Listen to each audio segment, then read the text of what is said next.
If we're on horseback and we're riding from one of these little garrisons to garrison every 15 miles, changing fresh horses, we can do that in about 6-7 days maybe. 6 or 7 days? Yeah. So you could send messages on this road, friends, next city? Most definitely, and you know, and for trade, it's a godsend, as you can imagine. And this road cut through so much stuff. I mean, it just doesn't follow, you know, a formal pathway. It has to cross rivers, so it crosses the Tigris, it crosses by the ferry, River Halys, right? by ferry, right?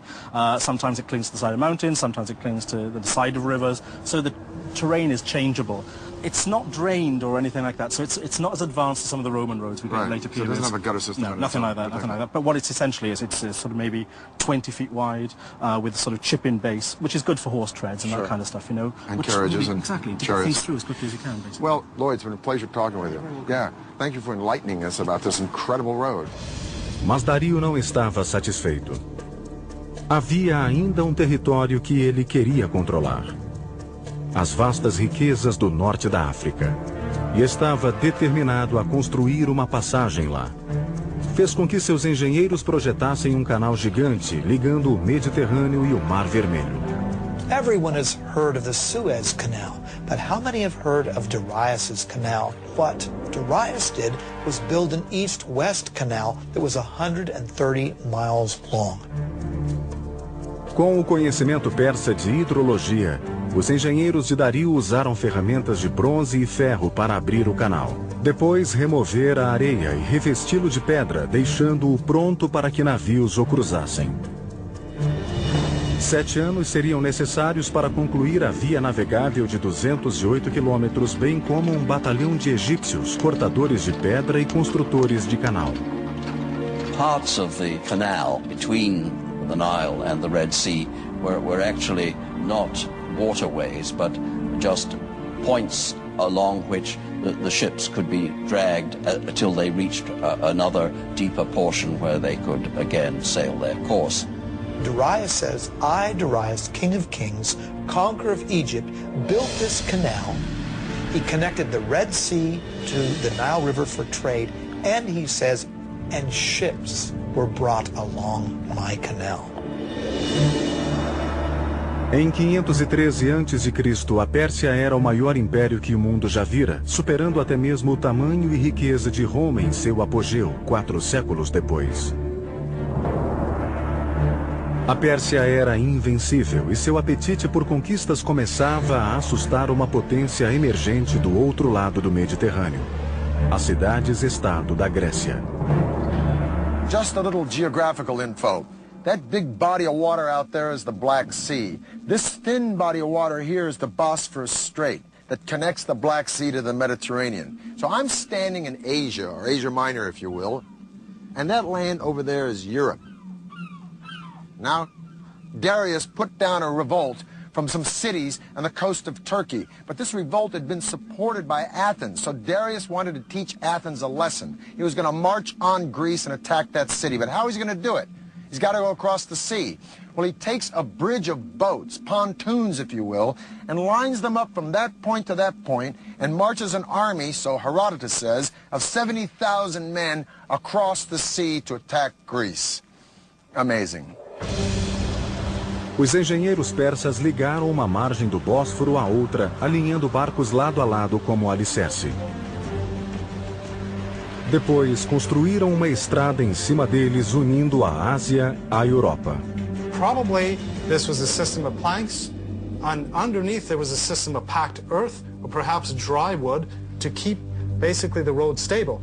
Now, to keep the ships from wobbling, they must have used an anchor system of a certain weight, because if the anchor would have been too heavy, that would have, of course, tilted or damaged the ships. There was no breaking of the planks, not only due to the weight of the army crossing it, but due to the choppy waters of the Bosphorus. That's quite the feat of engineering before the age of computers. It is late August in the year 490 BC. Darius has already marched into Greece and taken Macedonia. Now he's destined to meet the Greek general Themistocles and an army from Athens and Corinth at the famous Battle of Marathon. A massive army from Persia numbers 60,000 or 140,000, 250,000, depending upon the propaganda you read. Suffice it to say, the Greeks are outnumbered 10 to 1. Their only recourse is to send for reinforcements. So the legendary runner Philippides runs from Marathon to Sparta, a distance of 140 miles in 2 days, hence the name of the race, Marathon. Os dois exércitos se depararam separados por uma vasta planície. Em caso de confronto direto, as imensas forças persas massacrariam os gregos em muito menor número. Foi o início das guerras persas. Uma força grega reduzida atacou frontalmente os persas, que começaram a chacina.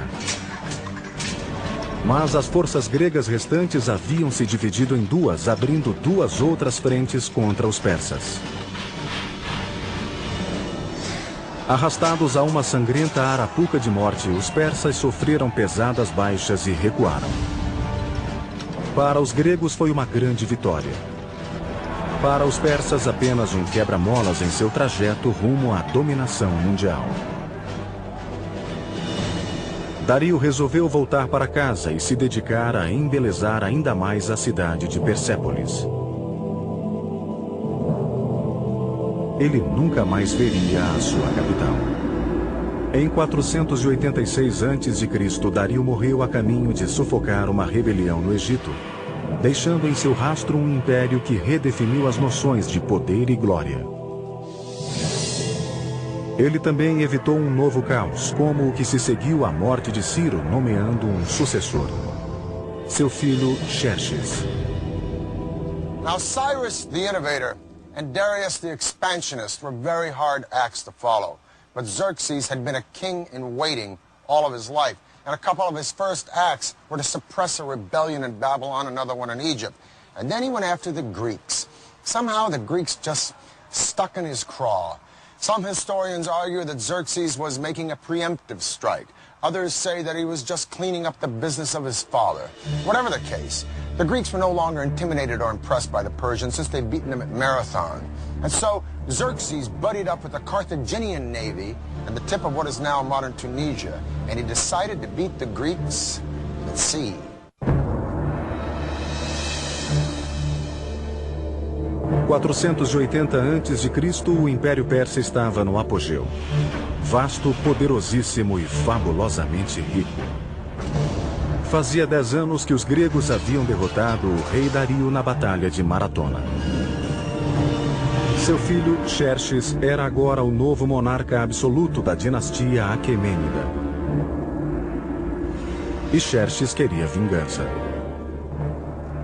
A Grécia apenas começava a emergir como uma potência mundial. Essas cidades-estado tão diferentes, de democracias a ditaduras, eram unidas por um único credo: seu ódio à Pérsia. O mundo antigo estava às vésperas de uma segunda guerra persa. O resultado dela originaria o mundo moderno. Greeks traditionally called everybody except themselves barbarians.